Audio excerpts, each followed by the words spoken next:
What is the most common disease in the United States? Male pattern hair loss. No! It is hypertension.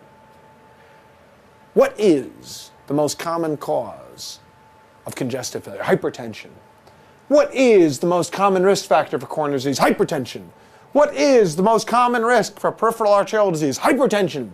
What is the most common risk for stroke? It's hypertension. What is the most common risk for end-stage renal disease? Hypertension. What is the most common risk for anything in a blood vessel? It's hypertension.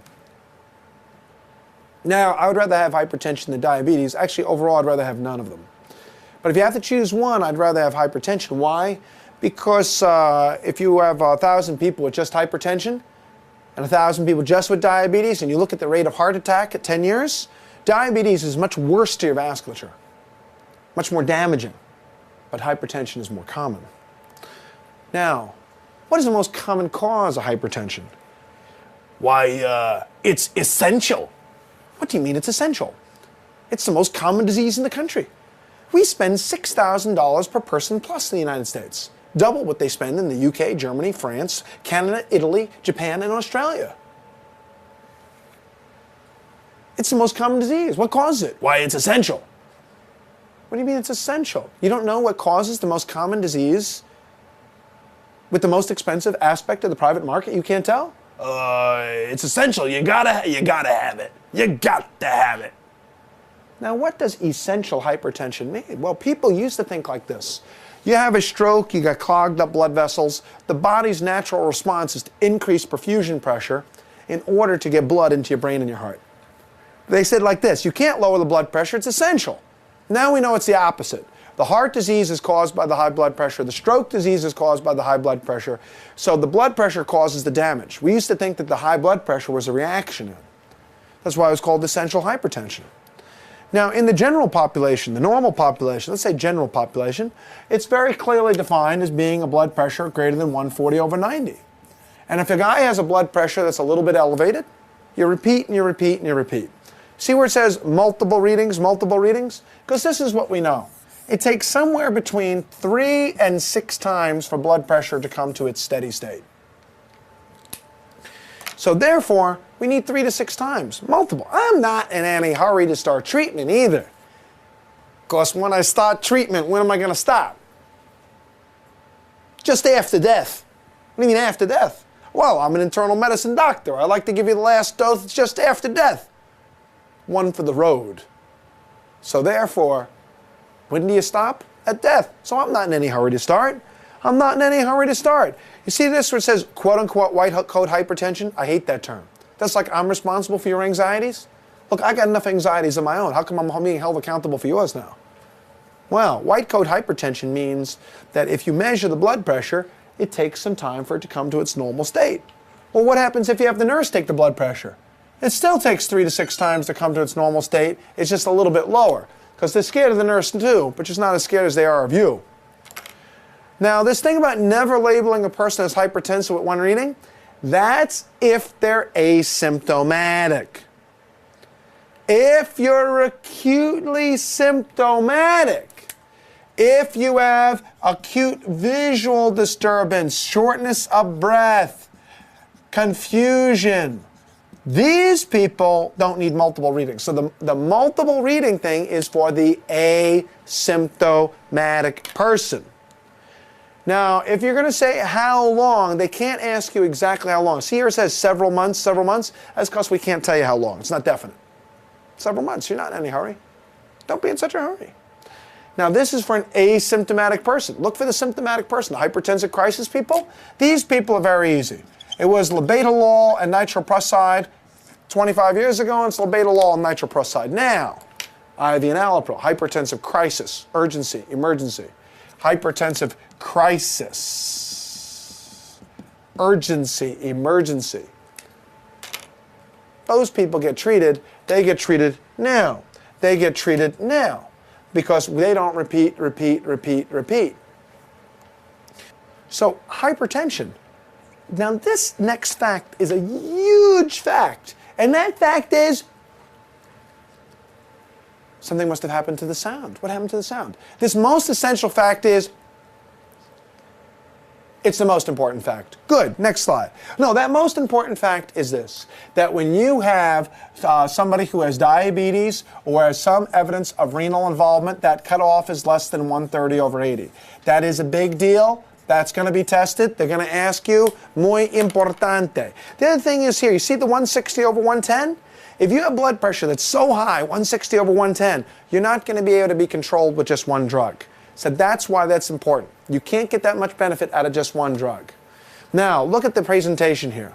The vast majority of people with hypertension have no symptoms. Did you get that? No symptoms. Did you get that? No symptoms.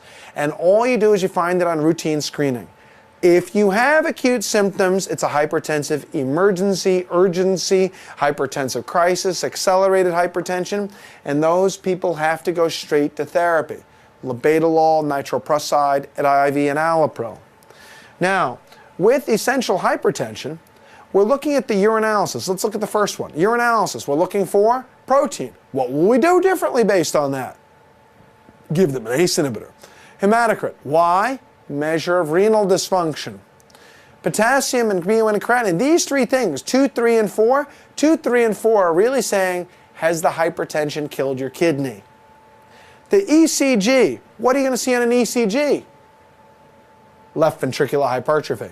Left ventricular hypertrophy. What will you do differently? Not much, because you're going to control the blood pressure anyway. Glucose. A lot of people go, what has the glucose got with hypertension? Hypertension doesn't cause a hyperglucose. No, you're doing it because to see if they're diabetic hypertensive, because you're controlling the blood pressure lower. One, you're going to give an ACE and an ARB. Number two, the target is less, 130/80, 130/80. Why the lipids? Again, multiple risk factors, but the lipids you don't do anything differently based on. All right, now the tough thing is here, what do you do about prehypertension? You see this, what happens when it's not a 140/90, but it's still a little bit up? The fundamental issue is you are not giving these people medications most of the time. Telling people lifestyle modifications. And what is your favorite lifestyle modification? Weight loss is the most effective. Weight loss is the best. For each kilogram lost, you're going to lose 1 millimeter of mercury off of your systolic pressure for each kilogram you lose.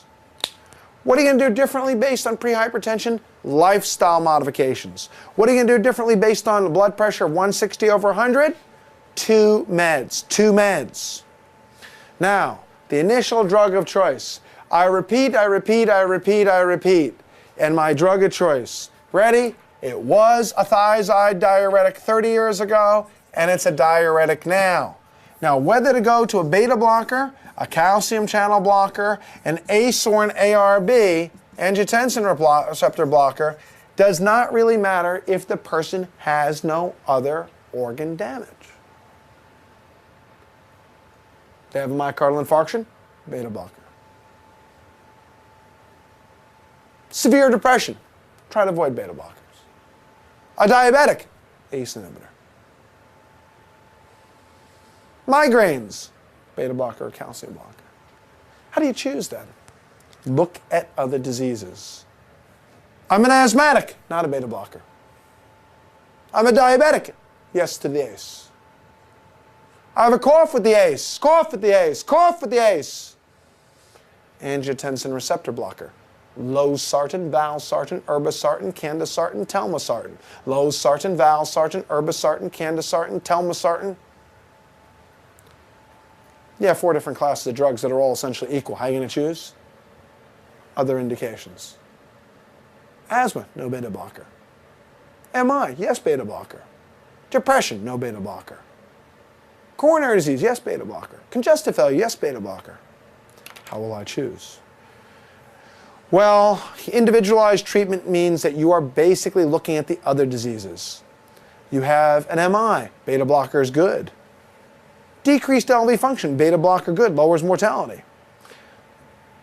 Now, the single most teratogenic medication in cardiology is the ACE inhibitor in the person who's pregnant. So ACE inhibitors and ARBs are contraindicated. Now, why are we still saying alpha-methyl-dopa? The real answer for pregnancy is Definitely no ACE and ARBs. Definitely no ACE and ARBs. Definitely no ACE and ARBs. Diuretics are relatively contraindicated. We're worried that it might cause a little low birth weight. Little low birth weight. Little low birth weight. Why? Shunts blood away from the placenta. Shunts blood away from the placenta. However, the only truly contraindicated ones are ACE and ARBs. Why alpha-methyl-dopa? Traditional. I pledge allegiance to the United States of America and for the alpha-methyl-dopa for the pregnant women for which she stands. One patient, under a uterus, indivisible from their alpha-methyl-dopa, because we know it's not teratogenic at all. Okay. Now, why is it that we're treating hypertension? We're treating it because, you see this? What happens in the long term? I have a heart attack. I got congestive failure. I have left ventricular hypertrophy. Why am I doing this? To prevent a stroke and renal failure and retinopathy. Now, this is preventing hypertensive retinopathy. The only way to really prevent diabetic retinopathy is to control the glucose. This is to prevent hypertensive retinopathy. Oh my God, look at that big, thick left ventricle. Get me a beta blocker. Get me a beta blocker. What's the difference between hypertension causing a hypertrophic cardiomyopathy? What's the difference between a hypertrophic cardiomyopathy and a hypertrophic obstructive cardiomyopathy? What is it? What's the difference between hypertrophic and hypertrophic obstructive? I think it's the obstruction. Yes, that's it. This is a congenital disorder. This is a thickening of the septum. And this is a person who gets syncope and sudden death. Both of them get treated with beta blockers. Both of them get treated with beta blockers. But this one causes obstruction, syncope, and sudden death. And hypertrophic cardiomyopathy just means that we have hypertension. This is diastolic dysfunction. I got a good left ejection fraction, high ejection fraction. I give a beta blocker to relax my ejection fraction. Aortic aneurysm here on the back of the heart. Aortic aneurysms in the abdominal aorta above 5 centimeter surgery. 5 centimeter surgery. It's not as clear in the thoracic aorta. Same picture, looking at the aneurysm. And now this is a chest, but in the abdomen, 5 centimeters cut me. 5 centimeters cut me. Okay, a myocardial infarction is trying to say, well, we get left ventricular hypertrophy. The thicker the heart, the more likely it is to have a myocardial infarction. It has an increased oxygen demand. Now, peripheral blood vessels also. The same way that we want to, in peripheral arterial disease, give an aspirin, control the lipids, control the blood pressure. Coronary artery disease, we give an aspirin, control the lipids, control the blood pressure, control the glucose. Strokes, we give an aspirin, control the lipids, control the blood pressure, control the glucose. Aortic disease as well. It's the same for all of them. It's the same for all of them. LDL, less than 100. Blood pressure low, control the glucose, give an aspirin. Same answer. Now, a hypertensive emergency means that you have acute symptoms. You have acute symptoms. You have symptoms of decreased perfusion of vital organs like your brain and your eye. See blurry vision, chest pain, shortness of breath? Chest pain, shortness of breath, engine confusion. Chest pain, shortness of breath, engine confusion means you're not getting enough perfusion. Chest pain, shortness of breath, hypertension, confusion means you're not getting enough perfusion. Better give me some labetalol and nitroprusside before a stroke. Next slide. You see this white coat hypertension? You can't get end organ damage from artifact. People who are anxious with the doctor can get a high blood pressure, but they can't get a stroke and shortness of breath. They can't get retinopathy from it. It was nitroprusside and labetalol, and it is nitroprusside, labetalol, and IV enalapril. You don't lower more than 25% of the mean arterial compression. Do not lower too far. What does too far mean? You've gone too far. Man, do I hear that a lot. Okay? You've gone too far again. Man, wow, this is interesting. As an intern, they used to call it insubordination. Now they call it leadership. Now they say, you've gone far. Can you take us with you? Oh, well, what is meaning going too far? 25%. No more than 25%. The blood vessels, they get hypertrophic. I need extra blood pressure to push through. Yeah, I got big muscular blood vessels. If you lower the blood pressure too much, they close off completely and you have a stroke. Don't lower too far. Don't go too far, or you can provoke a stroke. How do you know that a person has essential hypertension or some secondary correctable cause? 95% of hypertension has no known etiology. 5% has a potentially correctable etiology. In whom should we look for Conn's syndrome, Cushing's syndrome, pheochromocytoma, occlusion of the aorta,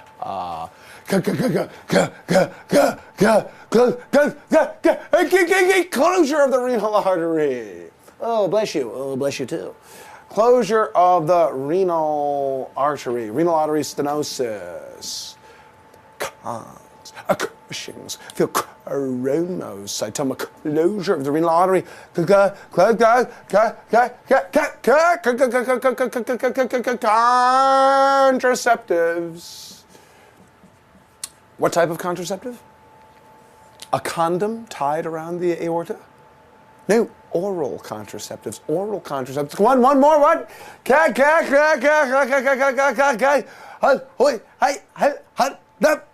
Look for a hairy woman who needs a waxing bad, who's not Greek. The non-Greek woman with a waxing deficiency. Congenital adrenal hyperplasia.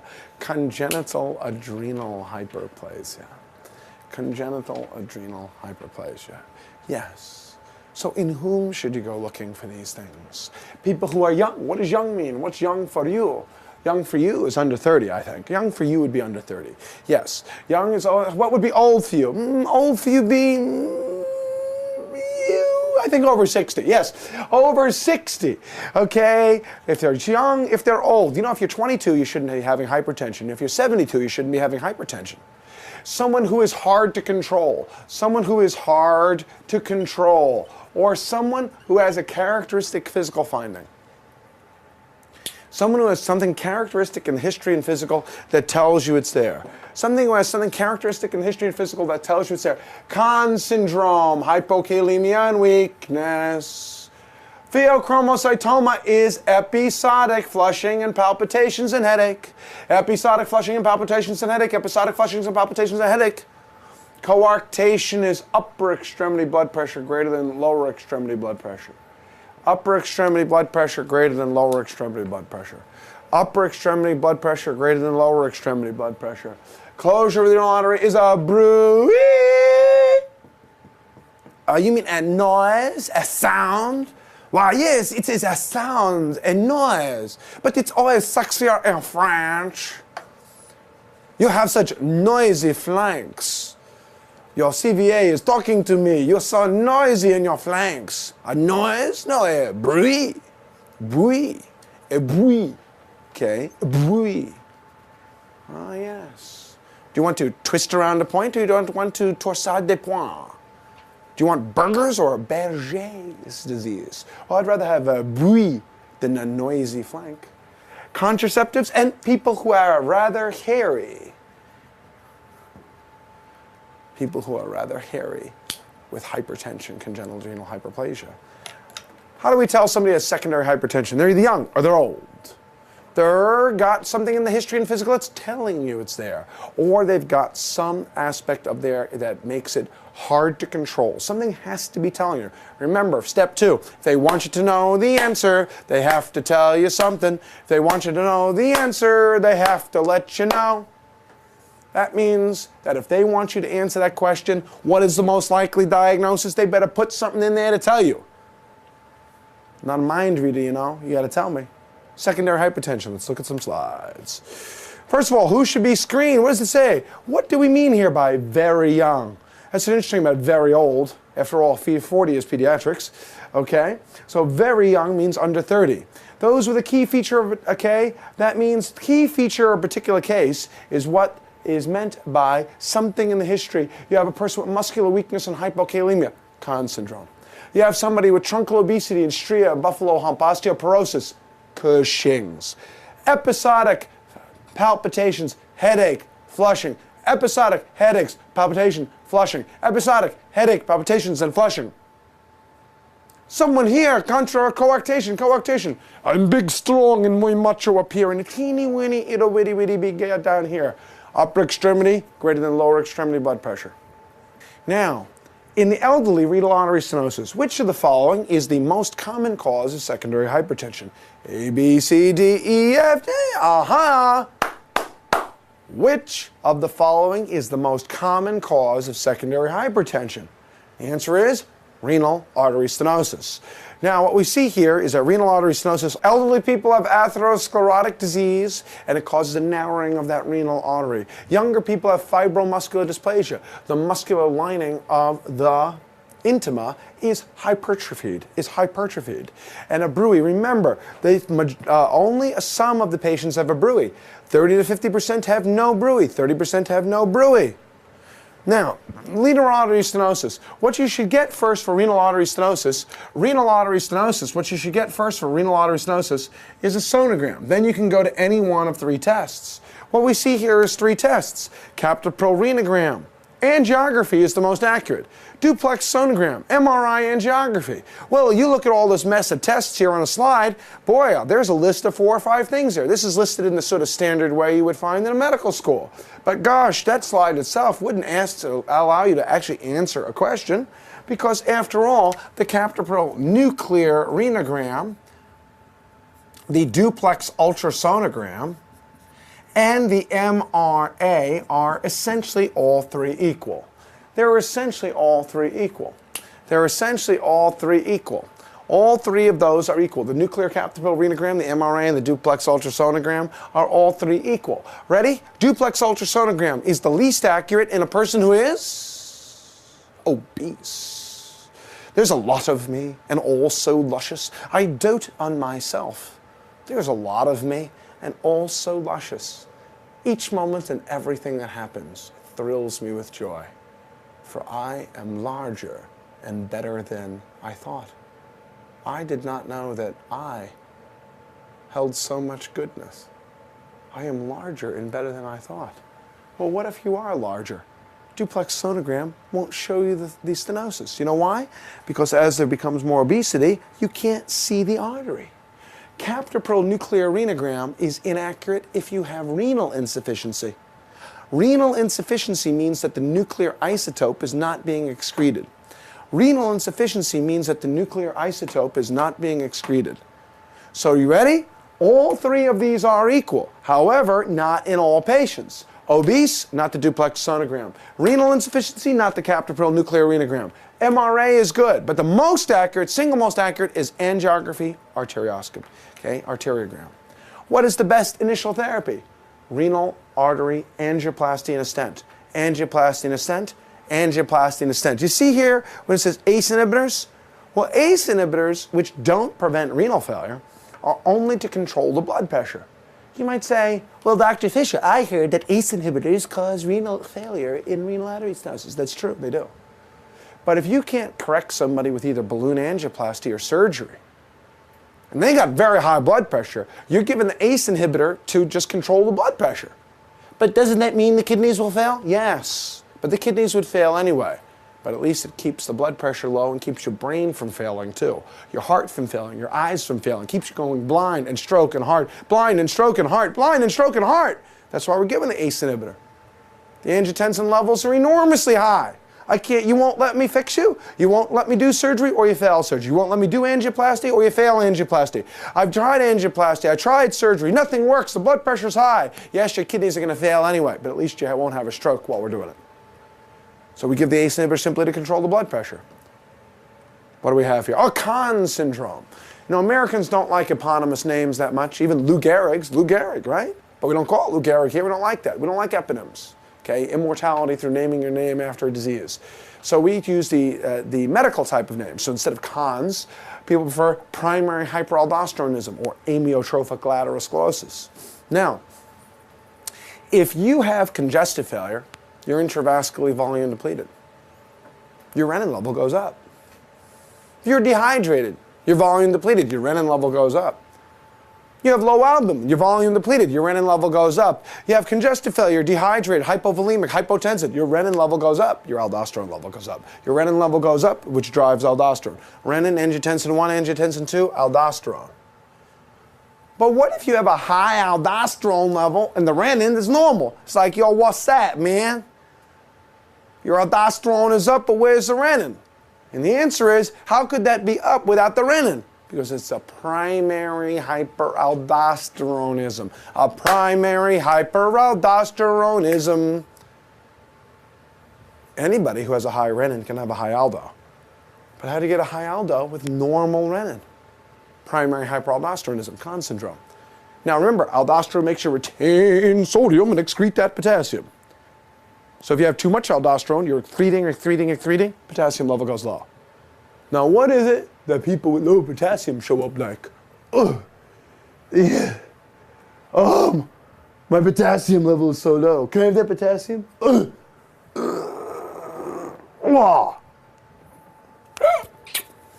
Low potassium. Muscles heavy, man. My arm feels like it weighs 400 pounds. Why? No potassium, no neuromuscular transmission. No potassium, no neuromuscular transmission. I could have wonderful, large, perfectly shaped deltoids, but I can't use them. Oh, that sucks. That sucks. So hyperaldosteronism, unilateral adenoma, sometimes hyperplasia, less than 1% cancer, less than 1% cancer, less than 1% cancer. You have an elevated aldosterone, and in diagnosis here, it should also say elevated aldosterone with a normal renin or low renin. Elevated aldo with a low renin. 85% are an adenoma. 80% to 95% are an adenoma. Cut it out. Bilateral hyperplasia. I can't cut out both your adrenals. I can't cut out both your adrenals. Let's block it with a potassium-sparing diuretic. Keeping it mysterious here. That slide keeps it mysterious. Which potassium-sparing diuretic? I like to keep the mystery in this one. That would be spironolactone. That would be spironolactone. That would be spironolactone. Keep the mystery in that. Now, pheochromocytoma. Oh yeah, 10% bilateral, 10% malignant, but the major issue is this. Pheochromocytoma is the episodic. You see that word? Episodic, episodic, episodic, episodic. Watch, hold still, hold still. Poof! Look at that. See how episodic suddenly became much larger? It's like animation. Ping! Popped up like that, episodic. Episodic. Why? Because suddenly it's popped up as the single most important word in the case. Look, boys and girls, what's the difference between being with Papa here and studying on your own? Because all the words and all the information sounds the same. Pheochromocytoma is a generally non-malignant disease, the adrenal medulla resulting in the increased release of epinephrine or norepinephrine from the adrenal medulla. This results in episodic hypertension with palpitations, headaches, etc. It all sounds the same. It all sounds the same. That's too many words to memorize. What's the point of doing it here? So we change it like this. Pheochromosoma is the episodic release of epinephrine and norepinephrine results in the episodic elevation in blood pressure with episodic flushing, wheezing, and diarrhea. Look, there are a lot of you out there in front of this videotape right now that have higher IQs than me. Plus, you don't have all these sort of messy emotions like I do gumming up the works. But look at this sentence here. You see, if you see episodic hypertension with headache, sweating, palpitations, tachycardia, that's 8 and 9 words. Well, give me a little news flash. All causes of hypertension give you a headache. A lot of people sweat. Cameraman sweats and he doesn't even have pheochromocytoma. Okay? Lots of people have palpitations. You can have palpitations for no particular reason. Ay, Dios mío, yo tengo palpitation. Ay, yo tengo mareo. Ay, catch me, I'm falling. Ay, Dios mío, ay, que lástima. Well, lots of people have palpitations. My mother had palpitations for 22 years. She didn't have pheochromocytoma. She was married to my father. She got divorced and palpitations went away.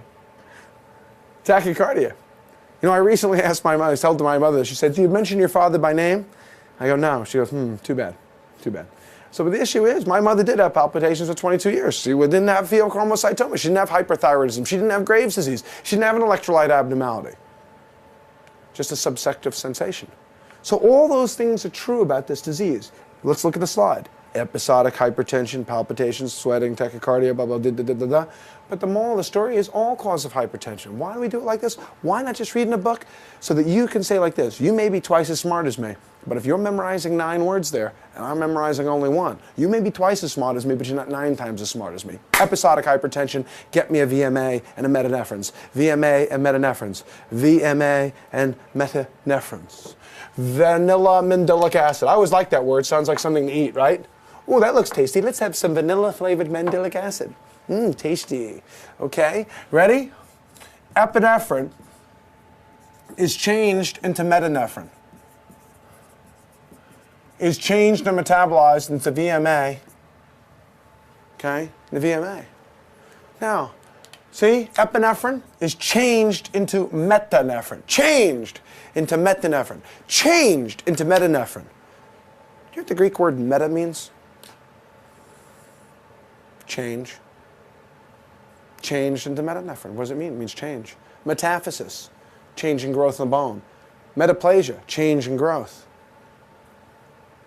The Greek word in the New Testament for repentance is really metanoia, to change your mind. Change your mind. Change. Change. Change your metanephrines. So all this is really saying is, what is the metabolic breakdown products here? What is the metabolic breakdown products? Plasma catecholamines. Catecholamines is epinephrine and norepinephrine. Now, there's one thing here. You ready? You have a person who's got episodic. Now this next, ready? Boop. The following 30 seconds is for people looking for the 95th percentile. Those looking just to pass should go get coffee right now. The following information is not necessary just to pass. It is for those looking for the 95th percentile. Boop. Now, what happens if you have a person with episodic hypertension, flushing, wheezing? You know that they got pheochromocytoma, right? You know they got a pheochromocytoma and the CT scan is negative. You got positive VMAs, positive catecholamines, positive epinephrine, and the CT scan is negative. Wow. What is the test that you should use next to detect the pheochromocytoma? Which of the following is the most accurate test now? You know they got it. They got palpitations and episodic hypertension. They've got VMA, metanephrines, and high catecholamines, but the scan is negative. What is the most accurate test at this time? And the answer is the MIBG scan, which I will spare you for what it means. Okay? MIBG scan is a scan that you use to detect the presence of occult pheochromocytoma when the initial CT is negative. You ready? Now, this is why, if you think about it, I got a recently came out with a set of flashcards for USMLE. USMLE flashcards, the 200 diagnostic test questions you're most likely to see. Because that's the basics. What those flashcards were is that after 10 years or more, 15 years in classes, I started when I was in utero, okay, after 15 years in classes, I realized that this method, what's the most likely diagnosis? What's the best initial test? What's the most accurate test? What's the best initial therapy? Well, what if you take those two questions, what's the best initial test, what's the most accurate test, or the bottom line thing is this, what is this test and when do I answer it? When is it the answer? It took a long time for me to realize that some people would be just interested in a box of flashcards at just those answers. That was the basis of those USMLE flashcards. Those USMLE flashcards are based on that question. It's Conrad Fisher in a box. It's me in a box. Look, it's me. I'm in a box. Let me out. It means that basically, what is that test? That is a test for occult pheochromocytoma. It is picked up by enterochromaffin tissue, and it is excreted through that tissue there. Ready? When do I answer it? Story like pheochromocytoma, negative CT. Story like pheo, negative CT, answer MIBG. Story like pheo, negative CT, answer MIBG. What is this test and when is it the answer? That's the bottom line on that is. That's what those flashcards are. What is this test? Osmotic fragility. What is this test? The cells swell up and they pop. When is it the answer? It's the most accurate test for hereditary spherocytosis. Heinz bodies. What is this and when is it the answer? Prussian blue staining. Most accurate test for somebody who's got sideroblastic anemia. All right. Now the treatment, alpha blockers. But what do we mean by that? Phentolamine and phenoxybenzamine. Phentolamine and phenoxybenzamine. Now, Cushing's is never going to be a diagnostic difficulty because people with Cushing's, they don't present just with hypertension. It's like, ho-de-do, I'm just walking in and all of a sudden, hypertension, really? I've got Cushing's? Is that why my face is like a moon? And I have stria? And I'm covered with hyperpigmentation? Which happens? No, people come in with Cushing's disease, and it's in addition to the Cushing's, they're also found to have hypertension. Now, Cushing's disease is a primary adenoma of the pituitary secreting ACTH, and you get hypertension because ACTH makes cortisol. Cortisol causes increased vascular reactivity to epinephrine and norepinephrine. In other words, if you have vascular tissue without cortisol, there's much less of a response to adrenaline, to epinephrine. So you add the cortisol, and there's much more response to adrenaline, to epinephrine. In addition to that, you also get in Cushing's disease aldosterone effect. Now, the reason that you get stria and impaled healing is because corticoids, glucocorticoids, inhibit protein production. They inhibit protein production because they want those proteins, the amino acids, to be turned into sugars. Gluconeogenesis, glucose new formation. And that's why it impairs protein production, because it takes amino acids and converts them into sugar. Now, Cushing's disease also gives ecchymoses because it impairs the formation of collagen in the skin. Ooh, yucko, yucko. In addition, oh, moon face. Now tell me why it is that corticoids, glucocorticoids, can cause you to have lipolysis, dissolve lipids, yet at the same time it makes them build up in your face. How can it cause lipolysis and lipid formation in strange places? No one knows. No one knows. No one knows why you get lipolysis, and here, stria, straightforward, inhibits collagen production. So Cushing's disease is diagnosed by an overnight dexamethasone suppression test as the best initial test. Cushing's disease gets diagnosed by an overnight dexamethasone suppression test. So, righty, the best initial screening thing is at 11 o'clock, you give 1 milligram of overnight dexamethasone suppression test. Now, if this test is negative, that excludes Cushing's disease with fairly high certainty. If that test is positive, that means it still might, that is Cushing's disease, but it doesn't give you the etiology. The etiology is determined by ACTH levels. If that ACTH level is high, it is a pituitary problem. If the ACTH level is low, it means it's either an adrenal problem or an ectopic production of glucocorticoids. And that's how you diagnose Cushing's disease. Cushing's in a nutshell. Now, by the way, did you ever wonder why you don't start with the scans? Why not just scan the brain, man? Why not just CT that brain and CT those adrenals? Why not just do that? Why not just start with scans? Well, did you know that like 1 out of every 15 people in the population has some sort of abnormality in their MRI of the pituitary? Do you know that if you start out with a scan and you find a little blip on the pituitary, and you cut out the pituitary, that it could be that the problem was in the adrenals and that person just had a little pimple on their pituitary? That has happened to people.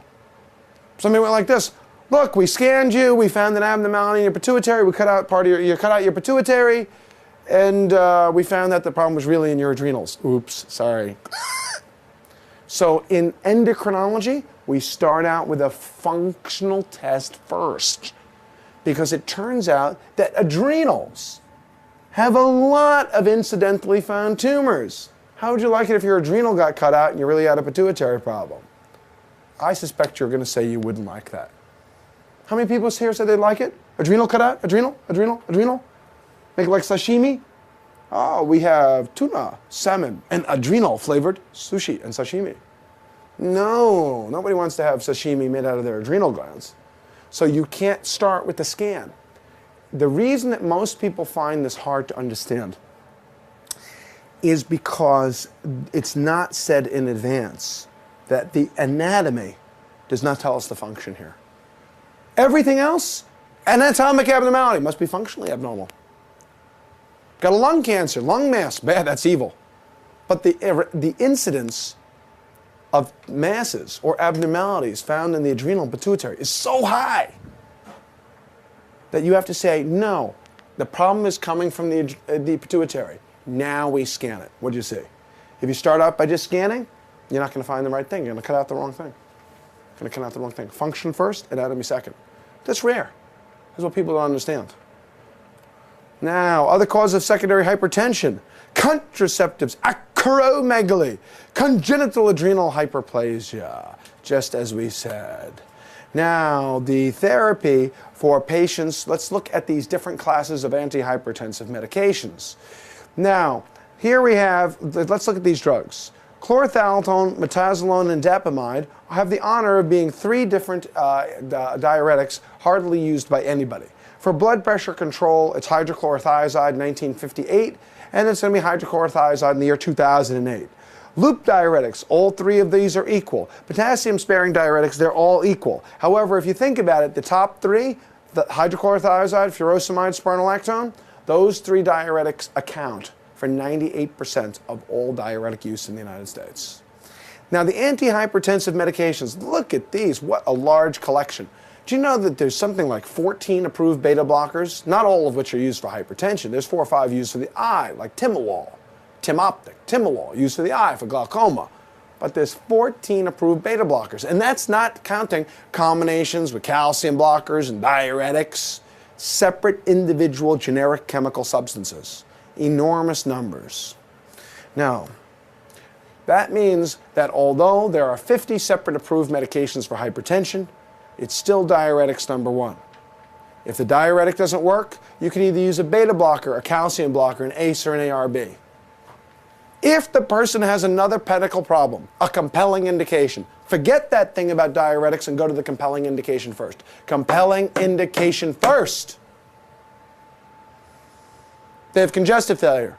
Forget about the diuretic first, ACE and beta blocker. Myocardial infarction. Forget about the diuretic first and use a beta blocker for the coronary artery disease.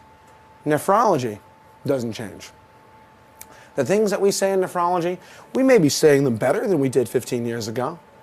The tapes have evolved. The tapes get to be remade. We have new things to do, new ways of explaining it, new ways to show it, but the data doesn't change. So nephrology is largely unchanging. It's not like infectious disease. Infectious disease, there's practically a new infectious disease every other year. This past year, 2006, was one of the only years that did not have a new infectious disease epidemic. 25 years ago, there was no HIV, no Legionnaires, no Ebola, no hantavirus, no Ehrlichia, no Lyme, and the list goes on. In the last 25 years, there's been 20 new major infectious diseases. Lyme, Ehrlichia, several types of Ehrlichia, okay, HIV, Legionella, hantavirus, Ebola, none of which were around 25 years ago. So infectious disease has new diseases and new medications. Cardiology, new medications. 10 years ago, we told you not to use beta blockers in congestive failure. Now we say they're one of the most life-saving things. Now we use spironolactone for congestive failure. Used to use it for congenital adrenal hyperplasia before. Now we use it for congestive failure. New medications all the time. The first angioplasty was only in 1979. Now there's millions and millions. So there's new treatments all the time.